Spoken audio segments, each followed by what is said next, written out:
सवाल आता है सर्वलेट ने ये CGI बेस्ड वेब एप्लीकेशंस की प्रॉब्लम को कैसे सॉल्व किया।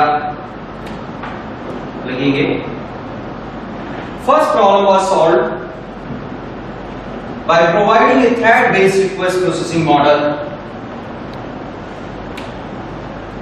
जो पहली समस्या थी जिसमें प्रोसेस बेस्ड एग्जीक्यूशन हो रहा था, सन माइक्रो सिस्टम ने उस प्रॉब्लम को सॉल्व किया एक thread based request processing model देके, जो अभी थोड़ी देर बाद हम समझेंगे। Second problem is solved by facilitating the development of request processing programs in Java। अगर आप रिक्वेस्ट प्रोसेसिंग प्रोग्राम जावा में बनाते हैं, जावा प्लेटफॉर्म इंडिपेंडेंट है, सेकंड प्रॉब्लम अपने आप सॉल्व हो जाती है। यहां तक आपको ये पता चला सर्वलेट से पहले ही डायनामिक वेब एप्लीकेशंस बनती थी, C++ या किसी दूसरी लैंग्वेज में प्रोग्राम बनाए जाते थे। सर्वर से स्टैंडर्ड वे में कम्युनिकेट करने के लिए CGI का यूज होता था। दो समस्याएं थी उसमें, सर्वलेट ने वो दोनों समस्याएं दूर की। अब बात आती है सर्वलेट API है क्या चीज।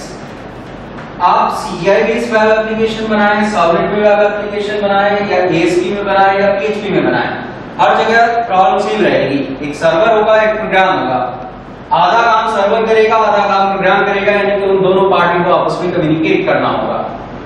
तो सर्वलेट में सन माइक्रो सिस्टम ने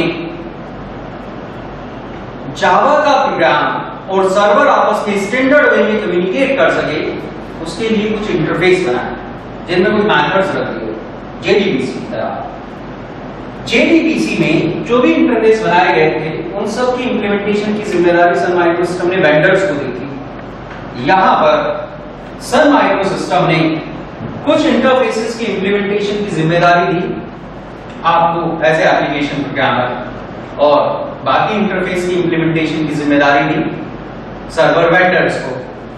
दोनों पार्टी को सेम इंटरफेस बताया गया, यानी कि सेम मेथड बताया गया।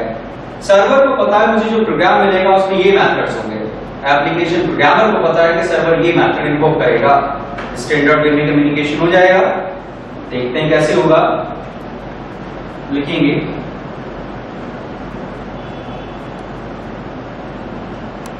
Java X.Servlet and its sub packages contains classes and interfaces of the Servlet API। Java X.Servlet और उसके सब पैकेजेस के अंदर सन माइक्रो सिस्टम ने इंटरफेसेस और हेल्पर क्लासेस आपको अवेलेबल कराई हैं, जिनका यूज करके आप जावा में डायनामिक वेब एप्लीकेशन बना सकते हैं। अब हमें समझना है वो कौन कौन सी चीजें हैं। लिखेंगे at the core of Servlet API is an interface named Servlet। पूरा नाम होगा Java X.Servlet और Servlet।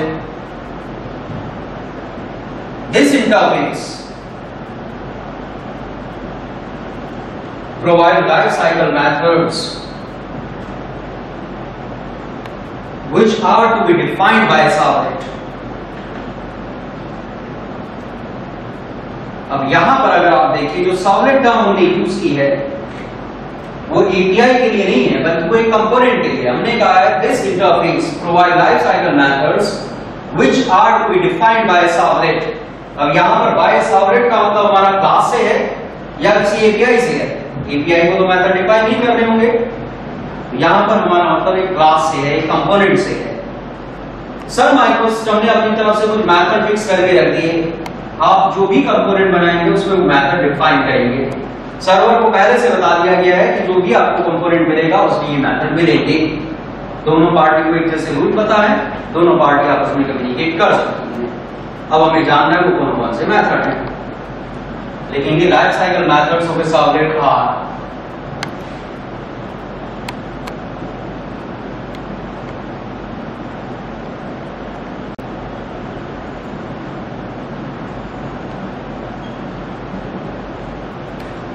अगर हम Servlet के लाइफ साइकिल मेथड्स की बात करें, Servlet की लाइफ साइकिल में 3 मेथड हैं। init, service and destroy. init method की अगर बात की जाए, this method is invoked only once, just after a servlet object is created. It is used by the server to provide the reference of a servlet config object to the servlet.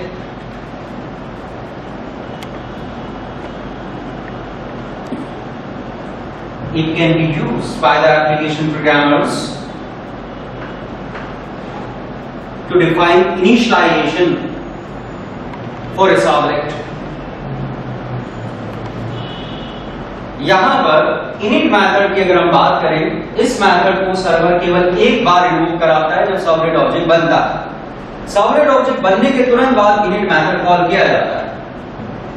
इस init method के through server servlet को एक object available कराता है servlet config type का।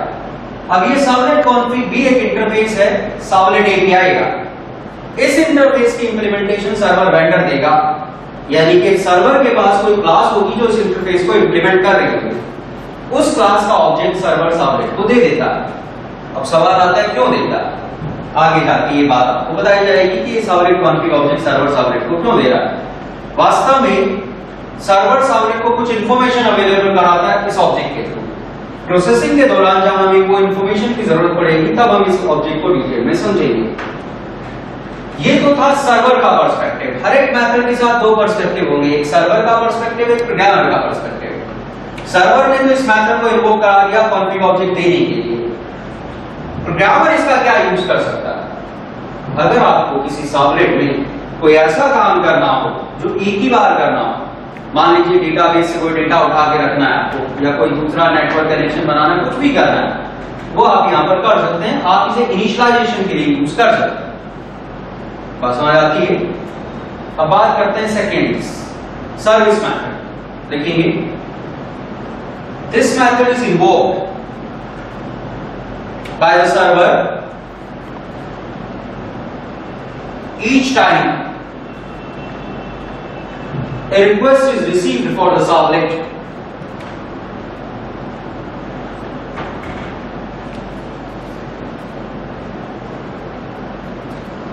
It is used by the application programmers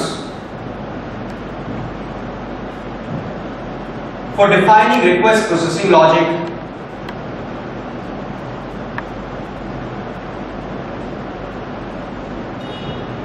In this method, objects of type servlet request and servlet response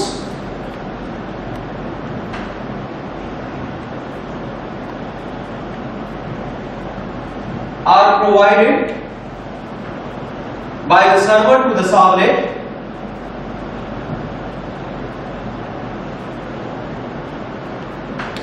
these objects facilitate transfer of request data and processing result between the server and the servlet.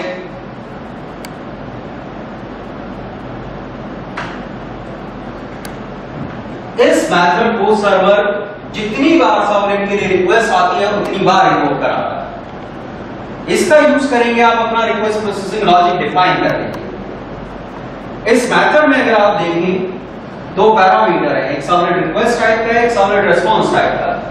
ये servlet request and servlet response भी servlet API के interface है। इनकी भी implementation server vendor देगा, यानी कि server के पास कोई क्लास होगी जो इस इंटरफेस को इंप्लीमेंट कर रही होगी, कोई क्लास होगी जो इस इंटरफेस को इंप्लीमेंट कर रही होगी। सर्वर उन क्लासेस के ऑब्जेक्ट बनाएगा और सर्विस मेथड में आपको दे देगा। इन ऑब्जेक्ट्स के थ्रू सर्वर सर्वलेट के बीच में डेटा ट्रांसफर कराया जाता है। इस ऑब्जेक्ट को आप इनबॉक्स मान सकते हैं। सर्वर को आपको कुछ भी अवेलेबल कराना है, वो इस ऑब्जेक्ट में रख के देगा। आपको वापस सर्वर को कुछ भी देना है, आप इस ऑब्जेक्ट में रख के देंगे। समझ आती बात? अब लिखेंगे destroy. This method is invoked only once, just before a servlet is unloaded.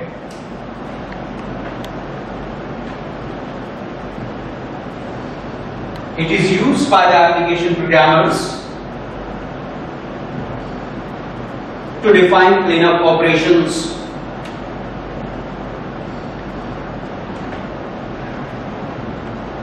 जिस तरह से init मेथड एक बार कॉल होता है, उसी तरह से destroy मेथड भी एक बार कॉल होता है। इस मेथड का यूज आप कर सकते हैं क्लीन अप ऑपरेशंस के लिए। मींस सर्वलेट में आपने अगर कोई रिसोर्स ऑक्यूपाई करके रखा हुआ है, आप चाहेंगे जब आपका सर्वलेट ऑब्जेक्ट डिस्ट्रॉय हो तो वो रिसोर्स रिलीज हो जाए। रिसोर्स ऑक्यूपाई करने का कोड आप यहां देख सकते हैं, रिलीज करने का कोड यहां देख सकते हैं। ये तीन सर्वलेट के लाइफ साइकिल मेथड। इन मेथड्स के अलावा भी सर्वलेट इंटरफेस में कुछ मेथड है। वो कौन कौन से मेथड है, उनका क्या यूज है, वो एक बार समझते हैं।